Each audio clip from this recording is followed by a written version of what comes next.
I will talk about the numerical analysis, or you can say the numerical methods, or numerical analysis and computation. What it is exactly, and how or why do we learn it? So what's the main idea behind numerical analysis and computation? We will talk about these topics in this lecture. So what are the numerical methods and why we study them? Numerical methods are the techniques by which mathematical problems are formulated so that they can be solved with arithmetic and logical operations. So this thing is important, right? So the basic idea is to use only the basic arithmetic operations, and you can say the logical operations. The logical operations means like the decision parameters, like if and else statements, like if this is greater, do this; if this is not greater than this, if this is equal to this, it will inform certain arithmetic operations. So we'll combine these two arithmetic and logical operations to solve, you can say, the higher order problems or large system of equations. Because digital computers excel at performing such operations, numerical methods are sometimes referred to as computer mathematics. One function of the numerical methods is to reduce higher mathematics to the basic arithmetic operations. Reduce higher mathematics to the basic arithmetic operations. That's the main idea here. All right. So you can see, like, in many mathematical problems, there is a lengthy and large procedures, right?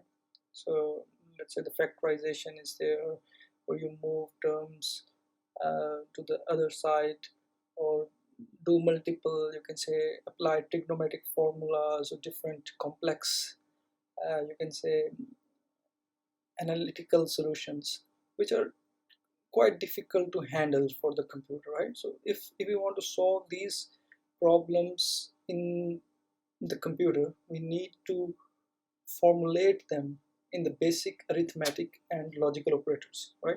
So there are, if we do that, we can handle the large system of equations, nonlinearities, and complicated geometries that are very common in engineering and are often impossible to solve analytically. It is often impossible to solve analytically. It means that it is very highly costly in terms of time. If you try to solve these problems uh, based on the analytical method, right? So we will have an example of the specific case coming next. So you will understand, like, if we go through the difficult way, or if we go through the numerical methods way, the basic terminology or basic uh, dynamics of the systems will remain the same. So we have an example here. So a bungee jumper.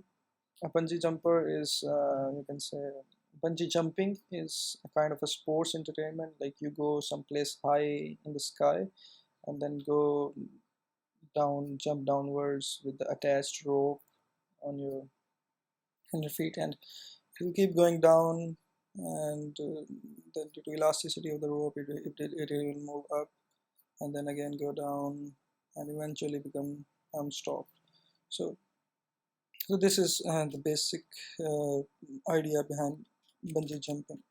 So we have a bungee jumper here with some mass and some stationary hot air balloon.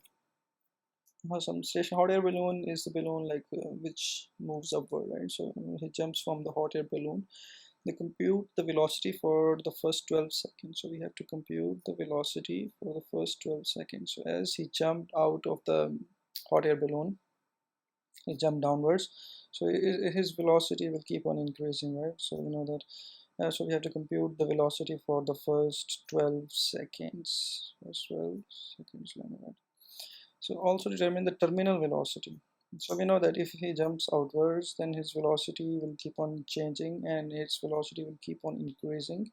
But its velocity will keep on increasing up to some point. Maybe let's say, like, if this is a ground, maybe its velocity will keep on increasing maybe up to this point, and after that point he will move with the same velocity.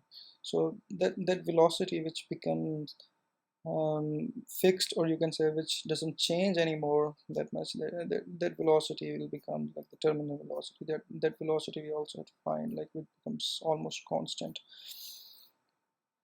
So use the drag coefficient, and we have given the drag coefficient. So we can formulate this example, you can say, by the simple mathematical expression represented here. So what it shows is the rate of change of velocity of the time. Rate of change of velocity of the bungee jumper is dependent, would be equivalent to the force of gravity minus the drag force, right?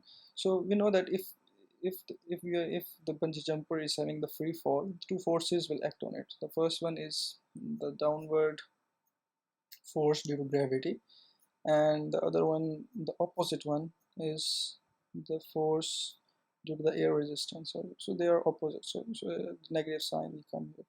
So also the change in velocity, we know that this velocity is changing, so the change in velocity will be dependent on these two parameters. So this is a very basic mathematical model for this equation. So we can compute the velocity using this expression. So we have to solve this expression to get the velocity out. So we can do this by two ways. So we have two ways to formulate our answer. So the first one is the basic, or you can say the mathematical approach, the algebraic manipulation approach. Right? We see like it is called the exact solution. So what we need to do is maybe we can take some integrals, use some, there will be some constants, and maybe like put some boundary conditions, like here some boundary conditions are present. T is equal to 0, then t is equal to 0, and maybe use some complex trigonometric formulas and everything, advanced mathematics, to calculate or formulate the expression of velocity v of t. So this is the hard way to go. This gives the exact solution, the most precise, or you can say the actual solution of this problem. But we know that we have to go through the advanced techniques, and we must know how to solve them using calculus, and the exact that will give us the exact analytical solution. So if we do all this, and the expression that comes from that model will be this one. So this is the expression, the exact solution of our problem. So this is the velocity expression. So all of these are constants. The value of g, we know that mass is given, and coefficient, the drag coefficient is also given. So only we need to put the time here, and we will get the velocity of at that instant. So we can put the time and the instance of 2. So here you can say that we are putting the time at every 2 instants. So for example, we get the t is equal to 0. So we can put the t is equal to 0 here, and we will get v is equal to 0. Similarly, for the 2 seconds, we need to put t is equal to 2 here, and we will get the value for the velocity, which is almost 18. So we can formulate this table and make a graph. This represents the exact solution of our problem. So we can see that the velocities and the change in velocity, or we can say the velocities keep on changing pretty much in a steeper manner, maybe up to this point, almost like 6 seconds, and then the change in the velocity with respect to time is not that much. So it's almost like from maybe 10 seconds onward, it's almost keeping constant, right? So we can see here also, so 49, no, almost like the constant, and it reaches the terminal velocity, which the velocity that becomes constant to almost equals to 51.69 something. So this was the analytical approach, or the exact solution of this problem, which used the basic mathematics and advanced mathematics techniques to solve the system here we have. So now we move on towards the a numerical methods approach, right? The numerical methods approach here. So we have discussed earlier that numerical methods must use the common arithmetic operations to solve the complex problem. So we know that the previous problem we solved it using you can say the uh, the complex trigonometric and integral functions to solve the analytical problem. So here we know the dv over dt, the differential of the velocity, is defined as this is actually the definition of the differential, right? So delta v over delta t as delta t approaches to 0. So here we can assume like our delta t is fairly small, so dv over dt is approximately equivalent to delta v over delta t. So here is vti plus 1 minus vti and ti plus 1 ti. So ti plus 1 represents any next instant and vti represents the previous instant. So I represents the any you can say the initial instant. So it's mentioned it is initial instant. So I plus 1 is the next instant. All right. So maybe we can say like I could be v1 and the vi plus 1 could be v2, right? So it's the next instant then vi. So it could also be v1.1. All right. So we don't have to be focused on moving like one integers forward. So what it means is it is some initial time and it is some next time. All right. So that's the terminology is being used here.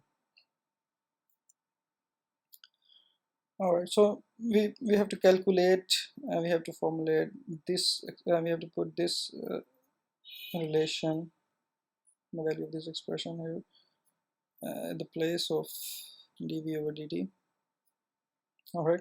So and we have to calculate and we have to solve for this vti plus 1, which is the value of the velocity at next instant, right? So when we do that, we get this expression. Here we can see this this expression here, g minus cd is basically basically this dv over dt, right? So we can also formulate in this form. So the velocity at any next instant is equal to the velocity at that previous instant plus change in velocity at that instant multiplied by the time interval. So this is basically the expression, the you can say the common, or you can say the basic expression to calculate the velocity at every next instant using the previous instant. So we are using, you can say, just the multiplications and the arithmetic operations here, and we are not using any complex or trigonometric functions to solve our problem here.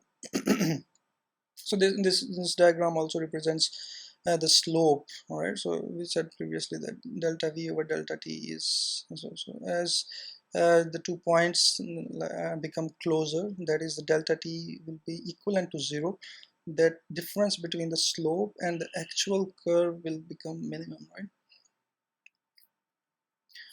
So to solve this expression and find the velocity, we put t is equal to 0 and v is equal to 0 for the first instant. So we put those values in this expression. So for for t equals to 2 seconds, the velocity at the 2 seconds, our initial velocity vi is v0, right? Because we are moving in the two intervals, we are moving the 2 second interval, right? So v naught is 0 and all the velocity, this is basically v2 velocity at 2 seconds. Similarly, if we calculate the value for v4, so our initial value becomes v2. So every next instant is utilizing the value of the previous instant, and the same expression keep on going to formulate our answers to the velocity. So we can compute this problem to formulate the table just like we did with the exact solution. So this is our table, and we have plotted both of the exact and the approximate solution, or the analytical and the mathematical numerical methods solution. So we can see like up to this instant it's almost like the exact solution, almost equivalent to, and from here to here it's almost representing the exact solution. But here are some discrepancies between the region. For example, 2 seconds to 10 seconds, it's showing some difference, but it's minute, like already. So it's the curve is following the same path, and the basic features are almost the same here. But we can also see like it's also calculating the terminal velocity to be almost exactly the same. So we see that the numerical methods capture the essential features of the exact solution. All right, so we have discussed that essential features like the trajectory. The trajectory is almost the same. The terminal velocity is achieved at almost the same time, and the initial response is also the same. There are some discrepancies between the two results. One of way to minimize these discrepancies is to use a smaller step size. Right? So we see that the discrepancies are here in this region normally.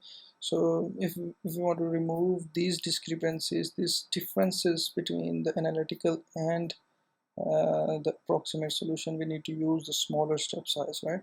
So instead of using t is equal to you can say that t is equal to 2 seconds, we may use maybe t equivalent to maybe 0.1 seconds, right? So using the hand calculation, the effort associated with the smaller and smaller step sizes would make such numerical solutions impractical, right? So if we use the t is equal to 0.1 seconds and our total time is 12 seconds, so we have to calculate almost like 120 calculations, right? Almost 120 calculations. So this becomes quite impractical to solve by hand. However, with the aid of the computer, large number of calculations can be easily performed. So these are basic arithmetic operations. So the computer can perform these calculations in the very large number. So thus you can accurately model the velocity of the jumper without having to solve the differential equation exactly. So we can use the computer and put a very small, maybe even t is equal to 0.01, and formulate the exact model of the velocity of the jumper without having to solve the differential. Without knowing the advanced mathematical techniques, we can solve it. We can formulate the exact you can say the solution to the problem using the numerical methods.